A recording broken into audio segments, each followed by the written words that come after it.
Hey guys, thanks for coming back and joining us here at Salty Ginger Talk. Glad to have you back. So, in today's episode, we're going to give you 12 tips to use to create better outcomes to difficult conversations. So, it's interesting. We have been in all sorts of HR trainings and leadership trainings and management trainings, et cetera, et cetera. Some of which we found awesome, some of which we found a bit tedious, but I've never taken one where I didn't come away with one or two little nuggets that were useful that I could incorporate into my toolkit and use going forward. But I took one time that was delivered by the head of HR at Goldman Sachs, who also was a professor at Harvard Business School. And he was super interesting and covered a whole bunch of different things in the training. One of the things that he said was they do exit interviews and follow up interviews with Harvard Business School grads to find out how to improve the curriculum. What did we get right? What did we get wrong? How did we send you out into the world in terms of ability to lead and take on leadership positions? And the number one complaint he said that they got year after year was you didn't prepare me well enough for difficult conversations. So I found that very interesting. Doesn't matter where you're at on the spectrum, all of us wind up in tense or difficult situations sometimes. A difficult negotiation, disagreement with a friend or a loved one, encountering someone who's angry at a restaurant, at a sports event, in a parking lot, on the road, whatever the case may be. You're going to find yourself in these situations throughout your life. Any of these situations can get your blood pressure up. They can make you uh, concerned. They can make you worry. They can add stress or anxiety to your life. If you're able to handle these situations calmly, rationally, and effectively, it is a great skill to have. Is it a leadership skill? No question about it. It is something that will separate you from other people. It is something that people will notice in your both personal and professional life. And it's a skill that can really elevate your standing in both of those areas. So, keeping control of our emotions, remaining calm, and showing leadership is the first step. So, let's just pause there for a second. You've got to stay calm even as someone else ratchets up the pressure or the intensity or the irrationality. You should not match that energy. A good way to think about it is the more excited they get, the less excited you should get. And I will guarantee you that you will look like the smarter, more rational, more reasonable person in every one of these situations if you follow just that advice. Don't get in name calling, shouting matches. Don't outwardly show your frustration. Don't roll your eyes. Don't throw your hands up in the air. Don't scoff. Oh, don't do any of those things. Remain calm. Remain level. Remain as emotionless as possible. And that is step one. Super important. Now, with that said, we're going to share 12 tips that you can incorporate into your toolkit to help you diffuse these situations and hopefully bring them to a useful and productive outcome, because that really should be your goal in any of these situations. You should be trying to de escalate and get things back to a calm, rational, fact based place where you can work with the other person to develop a solution to whatever the problem is. So, with that said, here are our 12 tips. So, we've got some behavioral tips, and then we've got some phrases that you can use in these situations that we think will really help you out. So, tip number one, acknowledge people's feelings. And we've got some phrases down here for it too, but you seem very upset. You seem very angry. You seem very frustrated. You seem sad. Labeling the emotion that you think you see the person exhibiting is terribly important. I cannot stress that enough. You want to do it in a calm, rational, unemotional way, but you want to label it. You seem very upset. You seem very, like all the things I just said, very sad, very frustrated, very whatever it is. Doesn't matter. You want to label it. It's terribly important. because that forces the other person to acknowledge what you just said. It forces them to look at how they're behaving, and a lot of times they don't like it, and it will calm them down. It will back them off. Plus, it means that they've conveyed to you what they tried to convey to you, which makes them less angry, less sad, less depressed, less frustrated, less whatever behavior you see people exhibiting. I'm telling you, it works every single time. So, acknowledging people's feelings, what you see demonstrated in front of you, terribly important. Actively listen. Don't try to win the argument. Don't try to prove them wrong. Don't try to make them feel bad. Listen to what they have to say. It's very similar to if you're a boxing fan. I was a boxing fan, and Muhammad Ali fought George Foreman in Zaire. And Muhammad Ali had the ring, I don't know if rigged is the right word, but he made sure that the ropes on the ring were very loose.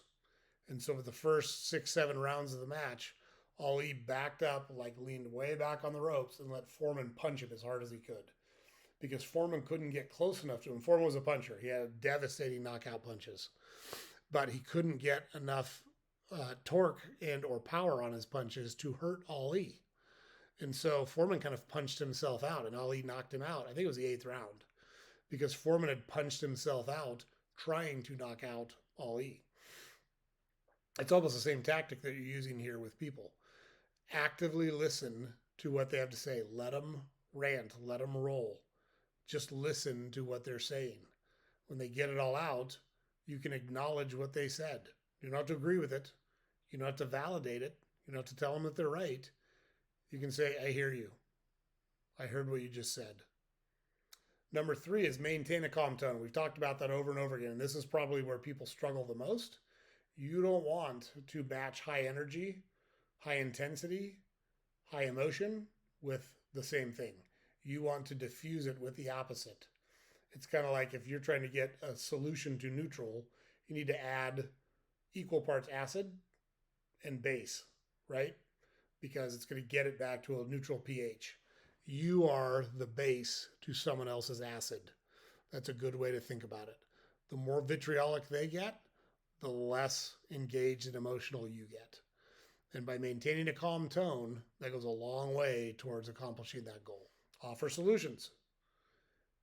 Hey, let's talk through this and figure out what the next step is. It seems like this would be a logical next step. It seems like this might solve the problem that we have here. Offering solutions that gets people to stop talking about their frustration, to stop talking about their feelings, and to focus on the solution, which is what you're trying to get to. And so this is probably not something you can do early in the conversation, especially if someone is kind of already at level 9 or 10.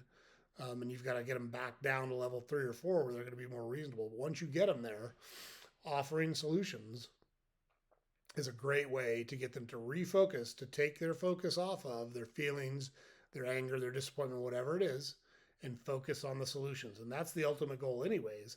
But by you actually offering out loud what the solution is, that's a great way to get them to refocus and take some of the wind out of their sails when they're kind of going strong. Next, apologize when appropriate. Cannot stress this enough. And you need to do what I call an unequivocal apology. What I hear people do a lot is they'll apologize and they'll give you all the reasons why it kind of was your fault too. So I'm really sorry I talked to you that way. It really upsets me when you do this. It really upsets me when I feel like you're ignoring me. Great. That's not an apology. That is you explaining why you were justified to react the way that you reacted. That's not an apology. An apology is, I'm really sorry for upsetting you. I'm really sorry. That's an apology. And just shut up. When it's appropriate. I only apologize when I'm sorry. But when I'm sorry, I apologize unequivocally. Like there's just no qualifiers to it. When it's appropriate, apologize. That alone will take the wind out of somebody's sails. That alone will make someone feel better about the situation.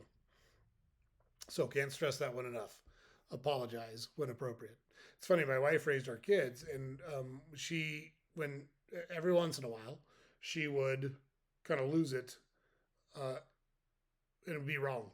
Like she wasn't wrong very often. She has a very high emotional intelligence and is one of the best mothers I've ever seen in my life. It's a huge advantage that my kids have. She is a phenomenal woman. With that said, she's human. Every once in a while, she made a mistake. And I asked her one time, well, did you apologize? And she was like, apologize? I'm like, yeah, just apologize. Tell them you're sorry. It'll carry more weight with them when you have to get into them the next time or you have to correct them the next time. If they know that when you're wrong, you'll acknowledge it, it's going to get you a ton of credibility with them. And she started doing it. And I'm telling you, it works like a charm. So when it's appropriate, just apologize. Just say you're sorry. It's not that hard. Just do it.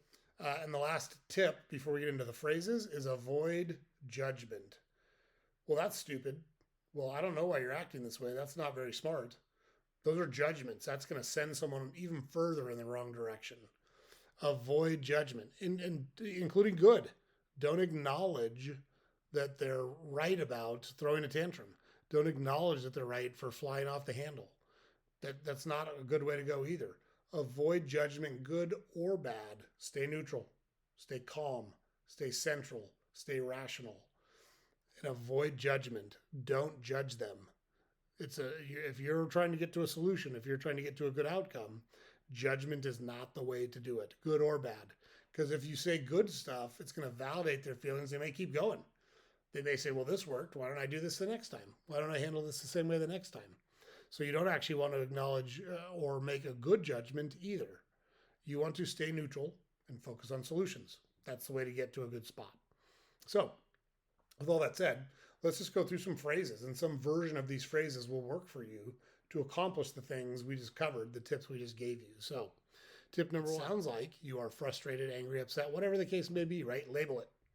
Like we talked about, label the behavior that you're seeing demonstrated. It's very important. It works. It forces them to acknowledge it. It forces them to think about their actions. It forces them to pause and kind of think in a more logical and rational way. So can't tell you how important that one particular phrase is. Label the behavior that you see quickly in the conversation. Unemotionally, calmly, non-judgmentally, but label it. Can you tell me from your perspective what happened? This is a great one. Like, tell me your version. I want to hear what you have to say. What did you see? What did you feel? What did you witness? What happened to you? Can you tell me from your perspective what happened? This allows them to get it all out. And people are going to rant and they're going to explain all sorts of crazy stuff and they're going to go on tangents. They're going to do all that stuff. Let them. Let them punch themselves out. Let them use all that energy, voicing their concerns, voicing their opinions, voicing their side of the story. Give them the opportunity to do that because it takes the wind out of their sails, lets them get it out, and then you can acknowledge, I heard what you just said. I appreciate you sharing your concerns with me. You can acknowledge those things without validating them and without judging them. But can you tell me from your perspective what happened? It also frames it in a way that it's their perspective. You're not saying they're right. You're not saying you agree with them. You're not saying their version is the absolute truth. You're saying from where you sit, explain it to me. That's all. It's a great way to go. Let's take a minute to discuss this calmly. Now, this one could be a little risky if someone's really going off.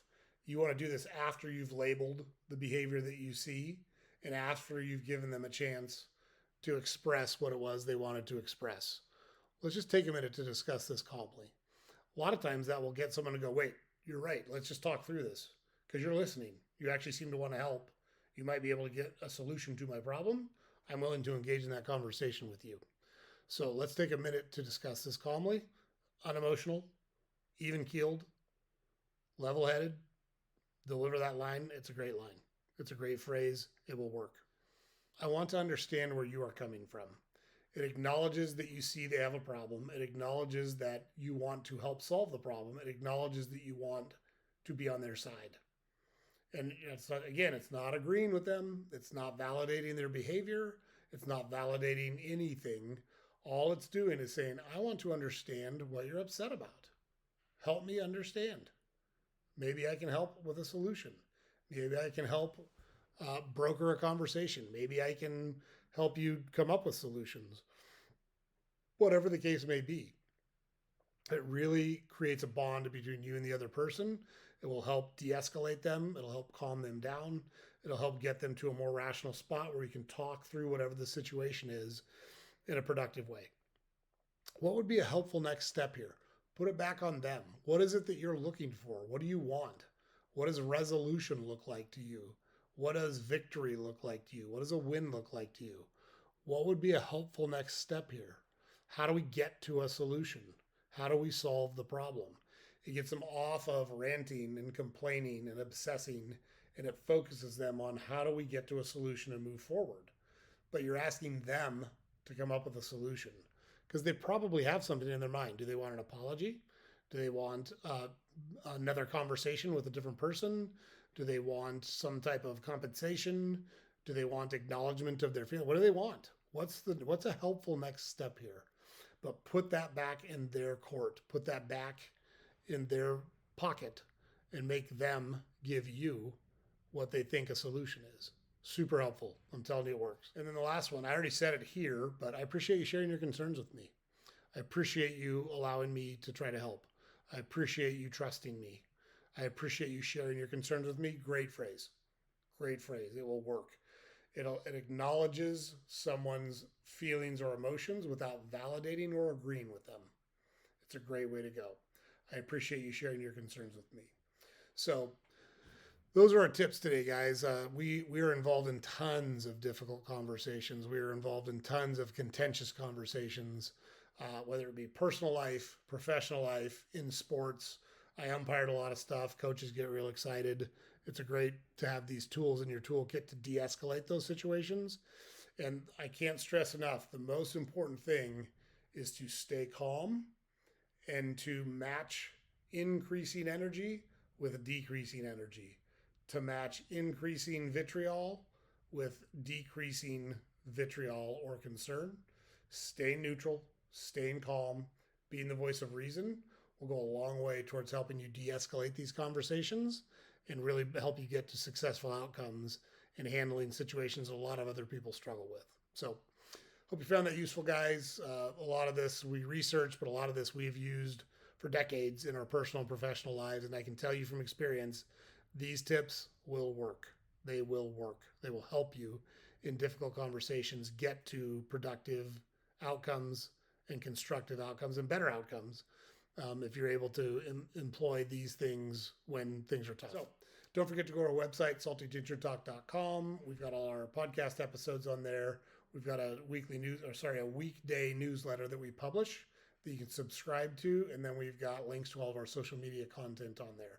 Speaking of which, don't forget to like, subscribe, and comment on our podcast on whatever platform you consume it on. It's super helpful to us. We really appreciate the help and support. Appreciate you coming back and checking out the channel. Everybody have a great week, and we will see you next time.